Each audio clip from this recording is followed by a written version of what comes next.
Mastreets esocial media manoswera nchiona kuti nyaya dziri kufamba sei. Aiwa, tiri pakutenderera timboona ana boys muroad handiti nevasikana vanogara muroad tichiona kuti chii chakavapinza muroad handiti timbonzwawo nyaya dzavo. Shamwari zviri kudidi handiti iwe unonzani? Tichaonani?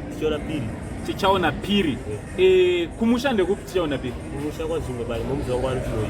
Kuchinhoyi ndo kuna mai? Kuna mai naSifada. Oh, all right. Chii chakaita kuti ubve Kumba? Ndakangoita zvongotiza.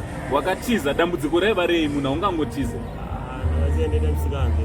Oh, wakaita musikanzwa ye? Ndaita musikanzwa ndakatora flash rangu ndakangobuda. Oh, flash chete. Ndora wakatora. Flash. All right. Waimbogararama sei? Waigara sei uri Kumba? Ndagara zvakanaka but inyoti amazing ndakangoitika ndangobuda. Oh, wangobuda. Ko ukawana vanokubatsira kuti udzokere Kumba ungade? Ndinodzokera.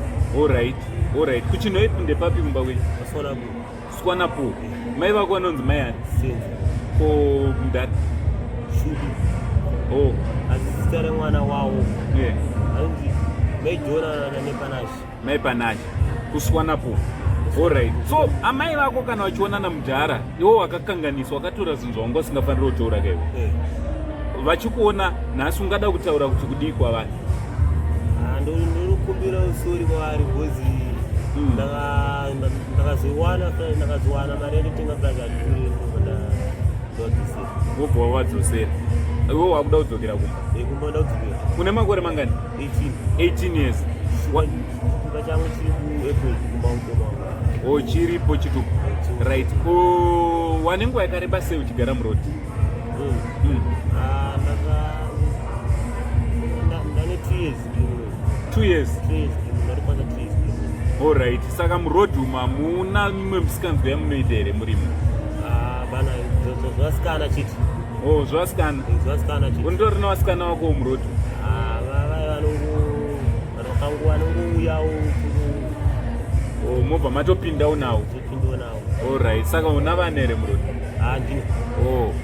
All right. Ndofunga muri ngozvinzwira nyaya ndinayo panapa neshamwari yangu iri panapa ari kutaura kuti akabva kuChinhoyi atova ne2 years ari muroad asi ari kukumbira rubatsiro rekuti angari anobatsirwa kudzokera kumba kwavo kunosangana zvakare nababa namai handiti wewe ukazobatsirwa ukadzokera kumba chirega unoita futi musikanzwa shamwari handiti kune mazuva ndamubatsira makasununguka kunyora panhamba dziri pascreen toatabatsirana nehama yedu from Mango Saint neSaint TV crew kuona kuti chiti much love.